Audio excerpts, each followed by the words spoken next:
আসসালামু আলাইকুম রহমতুল্লাহি ওয়া বারাকাতুহু। চলে আসলাম নতুন একটা রেসিপি নিয়ে। আমি এখানে পেঁয়াজ, কাঁচামরিচ আর হলো তেল দিয়ে চিংড়ি মাছগুলো ভেজে নিচ্ছি। চিংড়ি মাছ দিয়ে একটা সবজি রান্না করব, সেই জন্য এই যে আমার এটা ভাজা। এখন আমি এক এক করে মশলাগুলো দিব। আমার এইগুলো ভাজা হয়ে গেছে। এই যে এখানে আলু, বেগুন আর বরবটি কেটে ধুয়ে পরিষ্কার করে নিয়েছি। পাশে একটু কেটে ধুয়ে পরিষ্কার করে নিয়ে এই যে আমার রান্না মাছগুলো, এই যে হলুদ 1 চামচ হলুদের গুঁড়া, 1 চামচ মরিচের গুঁড়া আর আধা চামচ রসুন বাটা, আধা চামচ আদা বাটা দিয়ে লবণ দিয়ে যে আমি মশলাগুলো কষাচ্ছি।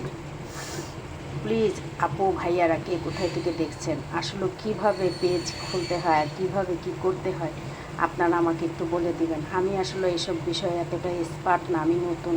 আমিও চাচ্ছি কিছু একটা ঘরে বসে কিছু একটা করার জন্য। প্লিজ সবাই আমাকে একটু হেল্প করবেন। খুবই অল্প উপকরণ দিয়ে, অল্প মশলা দিয়ে আমি সবজি সবসময় রান্নার চেষ্টা করি, যেহেতু আমি মশলা খুবই কম খাই, সেই জন্য।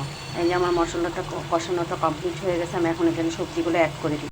দেখতেই পাচ্ছেন আমার সবজিগুলো দেওয়া কমপ্লিট হয়ে গেছে। আমি এখন এখানে 20 মিনিট কষাবো। কষানোর পরে ফিরে আসছি। সবজিটা কষানো কমপ্লিট হয়ে গেছে। আমি এখানে পরিমাণ মতো একটা ঝোল অ্যাড করে দিচ্ছি।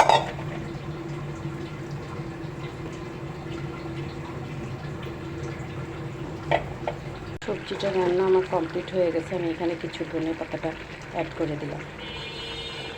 আমার সবজিটা রান্না কমপ্লিট হয়ে গেছে। আমি এখন পরিবেশন করে আপনাদের দেখাচ্ছি। আসসালামু আলাইকুম ওয়া রাহমাতুল্লাহি ওয়া বারাকাতুহু। আমার সবজি রান্নাটা কমপ্লিট হয়ে গেছে। প্লিজ কে কোথায় থেকে দেখছেন আমার চ্যানেলটাকে লাইক কমেন্ট করবেন। আর প্লিজ আপু যারা এইসব পেশাতে জড়িত আছেন আমাকে একটু বলে দিবেন আসলে কীভাবে কী করা যায়।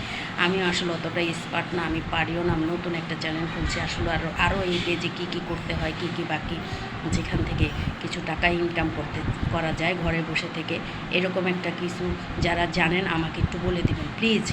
আসসালামু আলাইকুম রহমতুল্লাহি ওয়া বারাকাতুহু। সবাই আমার জন্য দোয়া করবেন। ফিরে আসবো নতুন একটা রেসিপি নিয়ে আপনাদের মাঝে।